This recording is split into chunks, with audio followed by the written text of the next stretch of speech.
Hello, thanks for joining us again. This is Sunlight Radio Online. My name is Kwesi Opong, and we are talking about what triggers conflict in your marriage.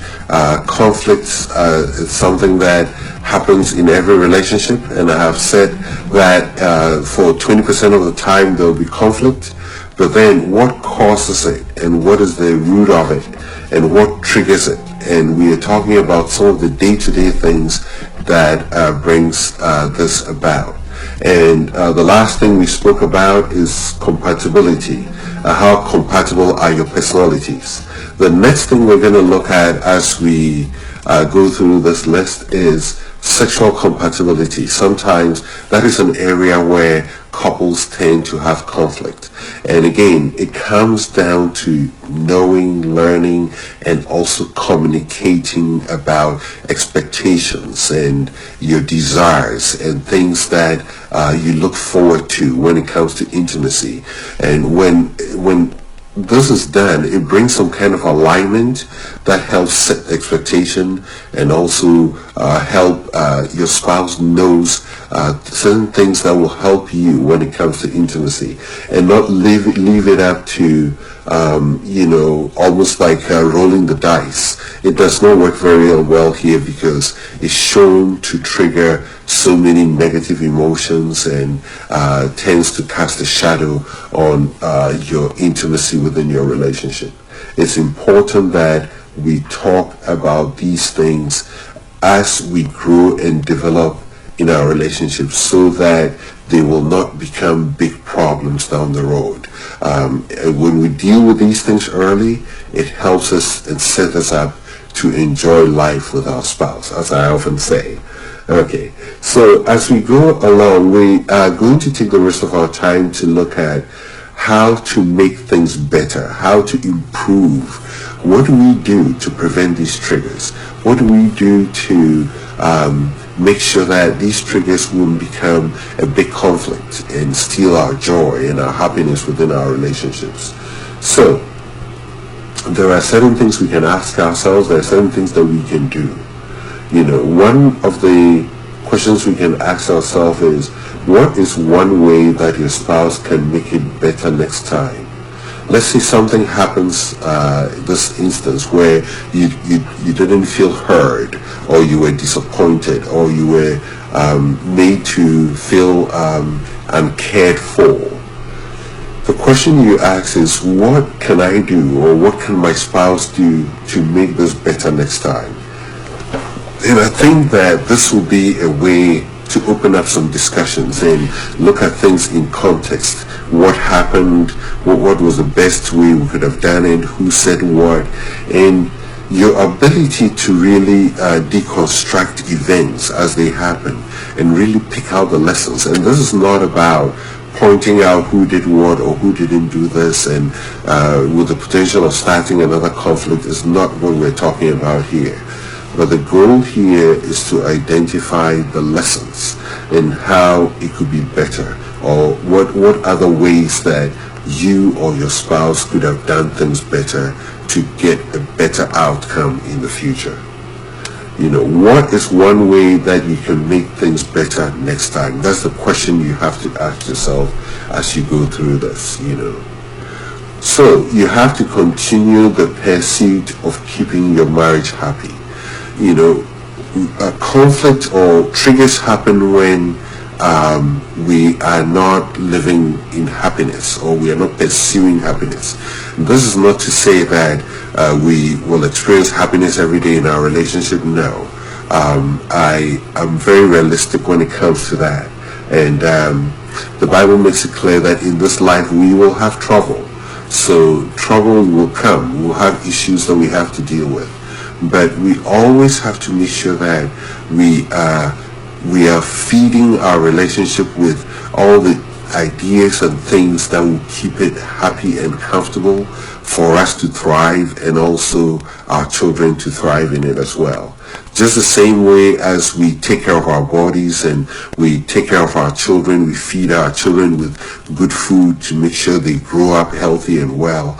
In the same way, we have to make sure we're feeding our relationship with things that will help us to really develop. And I think for all of you listening to this, you're doing exactly that. You're feeding yourself with knowledge and resources that will help you build and develop on your relationship. I had said earlier that, this conflict is something that we see in relationship. It's something that will happen. But the key thing here is ensuring that what steps we're taking or the things we're doing is not making it worse or it's not escalating the situation. We are making sure that we're putting in place things that will help us grow and develop. I often go back to that scripture in Ecclesiastes 11:9. It says that enjoy life with your spouse. It's almost like an admonition or a command to enjoy it. It means that if we don't, there's a tendency that we will not enjoy it.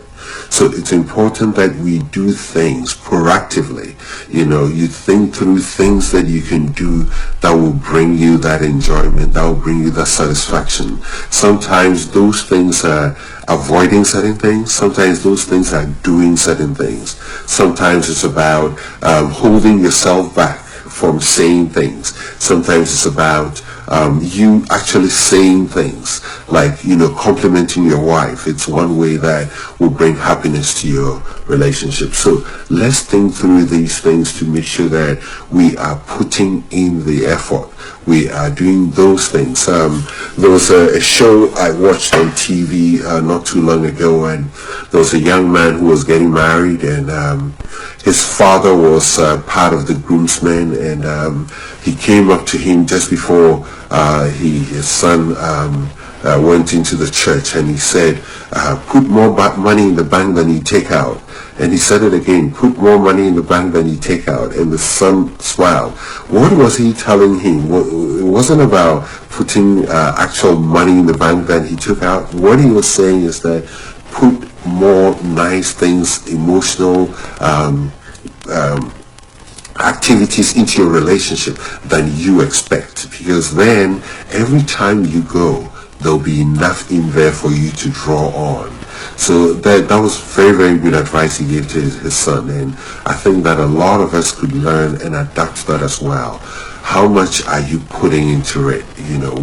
How much good emotions are you putting into it? So when the day of conflict comes, or when those triggers come, we have something to fall on. And I think that this point is very important, and is one of the research by Dr. Gotham that says that we have to work on making our marriage a happy one, and it's important because they do recognize that it takes work and it's an important part of our lives. So making that investment will always put us on the path to succeed.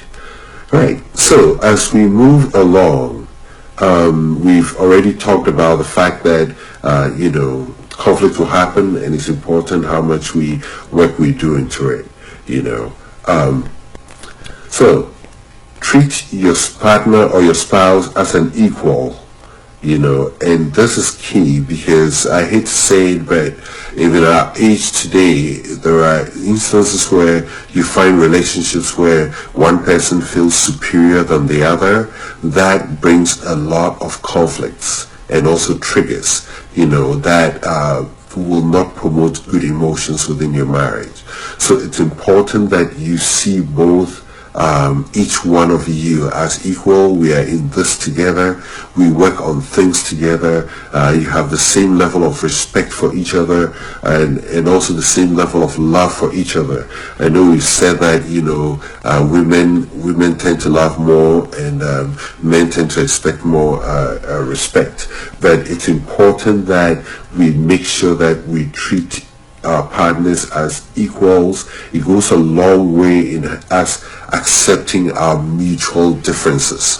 You know, when I feel respected, or if my wife feels respected, we learn to accept each other very well, and that will help with that issue of personalities that don't align. So if your personalities do not align, showing respect or valuing your spouse will help align that. So that's another way we can approach this to ensure that we are doing very well when it comes to this aspect of our relationship. So the topic of communication, don't expect your spouse to know what you want. Tell them exactly what you want. I can't say enough about this, that our ability to communicate clearly is very, very important. I'm sure in some professions, when communication is not done well, it could cost money, it could cost people's health, or even possibly people's lives. So communication is a key part of our lives, needless to say. So that it's an area that if we learn the skills of communicating well within our relationship, it's going to really, really help us to overcome all the issues that bring triggers that ends up in conflicts within our relationship. So one way of learning communication is finding out how the style, what's your wife or your husband's communication style. It's upon us to know these things, because then it makes your work easier. Just like think about it. If I've often made the analogy of a manual transmission car, where let's assume you don't know how to drive a stick shift, and a manual transmission car is handed over to you. Think of the time it's going to take you to become familiar with it and learn, and be able to drive it not only smoothly but also be safe as you go about your day-to-day activities. It takes a period of time. So it's important that we start early. I just found out there's actually driving schools that teach you how to drive a stick shift if it's something you want to learn. I know with the electric cars, stick shifts are going away, but some of us really still do like it because we grew up with it. But there are things that we need to learn, and putting yourself on that track to learning, how do I communicate with my wife? How do I listen to my husband? How do I make sure that our communication is flowing well? It's upon us to do. Most often we don't do a good job, and we have to make sure that we are putting in all the effort to make sure that we are successful when it comes to communication. Thank you so much for joining us. This is Kwesi Opong with Sunlight Radio Online, and we will be right back.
Thank you for joining us again today. This is Akwesi Opong, and we are today talking about what triggers that causes conflict in relationships and in marriage.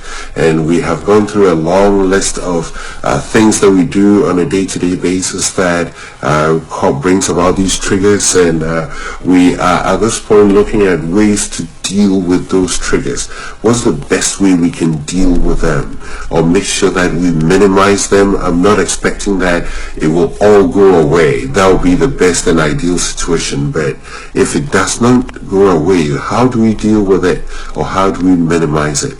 Again, we do have a phone number if you're interested in joining us, contributing to our discussion today. The number is 240-772-1420, and we also do archive all these shows on our website. It's www.enjoylifewithyourspouse.com. We will also invite you to join us on other shows on this radio station. It's Sunlight Radio Online. There are other shows, some very educative, some entertaining as well. So check out our program lineup and make sure that you join us on other shows as well. So thank you very much for being part of our show today. So as we go along, we're looking at ways to deal with triggers. How do we prevent them? How do we stop them? Your triggers are your own responsibility. That's the first thing that we need to know when it comes to that. We are responsible for how we behave. Sometimes we tend to make other people responsible for our behavior, where you hear people say, he made me do it, or she made me do it. No, you were triggered and you acted, you responded, you were emotional. We have to be true to ourselves and learn that we are responsible for the way we behave. So it's important that we get control of our emotions. I think I've talked on this show about emotional intelligence. Emotional intelligence is your ability to get in control of your emotions and your ability to look at a situation and calm yourself down and make the best possible choice as a reaction to the situation. And we don't just react because we've been hurt, or we don't just react because we are sad or disappointed or angry or mad, but we make the best possible choices that will give us the best possible outcome. It is not your partner's job to be more attentive, more kind, open, happy, calm, and you can go on, and so that you will not be triggered. It's almost as if we're putting the burden on our spouses, and we cannot do that. When we get triggered, we have to have the ability and the emotional stamina to be able to deal with that situation and not put that responsibility on our spouse. And again, I said earlier that we cannot have a trigger-free or emotions that are triggered by things that our spouse do. There is definitely going to be something. But your ability to say, I'm in control, I'm going to control my emotions, I'm going to have intelligence about how I feel and know exactly how I feel and address it the way that will bring the best possible outcomes. It's on us. It's not your wife's responsibility. So when it comes to your triggers, know them, know how to react, and know how to control them. So the next thing is work through your past hurts so they don't affect your present relationship. I think earlier on I made a point about triggers are sometimes norms and things that we know growing up. So this is one way of dealing with it. And I think sometime last year there was a show, on the show we had, we spoke a little bit about preparing for marriage, and one of the things I remember I said was working on yourself. And when it comes to working on yourself, working through your past hurts, it's very vital. in life, we all have disappointments, we all have setbacks, things happen that we do not like. Even with the best parents that you had or the best family that you had, there are always things that you wish they were better. And unfortunately, some people have very difficult childhood, and I want to acknowledge that the reality is out there where some people, through no choice or decisions or by which they did, found themselves in very difficult situations growing up with very little or even violent situations or emotional difficulties that they have to deal with. But now that we are adults and now that we are going to relationships ourselves, it's upon us to make sure that we deal with those issues. There are several ways of dealing with it. There are resources that can help us deal with it, and there are professionals that can help us deal with it. A few years ago, it was even unheard of to talk to a professional to get help when it comes to these things. But I'll strongly recommend that, talk to your medical professionals and your church, your community. There are resources that can help you work through some of these difficulties or hurts and, hangs-ups, things that really set us back when we were growing up. Because sadly, we will find ourselves repeating those things in our relationships, which will cause more triggers, which will end up in more hurts and emotions and things that will not benefit our relationship. We have to become aware of our reactions and the stories we make up in our head about our partner. I can't say this enough. The stories that we make up, let me be a little bit hypothetical here. Let's say it's your birthday and your spouse forgot, and your spouse comes home and the wife's like, oh, it's my birthday, you forgot, and the husband says, oh, I'm so sorry. And I tell you, husbands, make sure you do not forget that day. Put it on your phone, set an alarm that will go off every year for the rest of your life. Make sure it's in there. You have no excuse. You spend so much time on that phone, make sure it's there. This is just an example. So the wife goes, oh, you forgot. And then the wife starts making up stories. Oh, she forgot because maybe she's paying attention to another woman somewhere, or she forgot because she doesn't love me anymore. And the stories go on and on and on. We are making up all these stories, and sometimes men do that too. When something happens in your home that you're upset about, we can start drawing all conclusions and making up stories about ours. We are making those stories up. They are not true. So we have to make sure that we make up the right stories. What stories are you making up about your spouse? And you have to know that the scripture says what? God is able to do everything above what you ask or think. So if you're thinking it, it's a prayer. Our thoughts are prayers. So make sure you're thinking good things. You're thinking positive things about your spouse as well. Own the things you make up in your head. Don't leave it up to chance. Own them. Your partner can acknowledge which part of it is true. So let's work with our partners. Let's create great stories that will help benefit us. So learn to work with the wonder child. So when we say wonder child, we're talking about your imaginations. You are the one who who knows more about yourself. You have to make sure that you are creating great imaginations about yourself, in your relationship. This will really help you to set up a really good expectation for yourself. Be healthy mentally. Mental health is about great thoughts and positive thoughts as well. Resist thinking in terms of always and never. This is something that, when we have small groups and talk to couples, my wife tends to talk about a lot. When something happens, don't use the word, you never do this, or you always do this. Don't say that. Maybe your spouse did it once or twice. once or a few times. Using never means it's been like that since your spouse was born, and you weren't even there when your spouse was born, So don't use the term always or never. Say when it happened last week, and that is more realistic. Yes.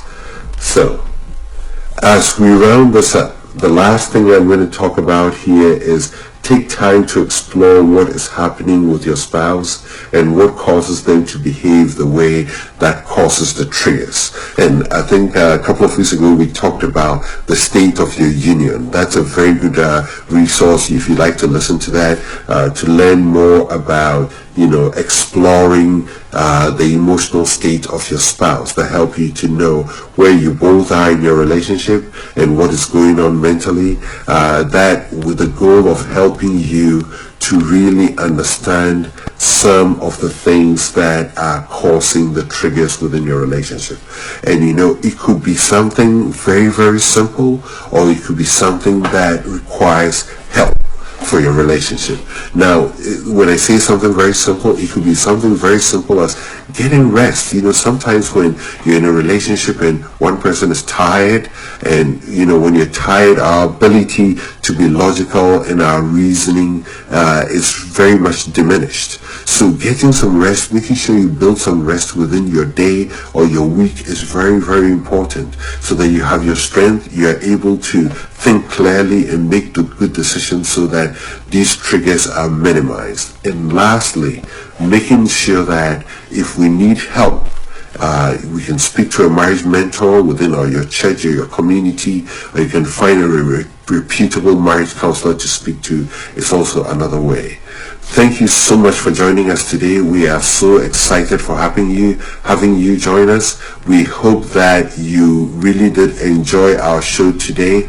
We look forward to seeing you again here next week. Take care, God bless you, and make sure that you take steps to reduce the triggers that causes conflict within your relationship. Have a wonderful evening. God bless you, and bye.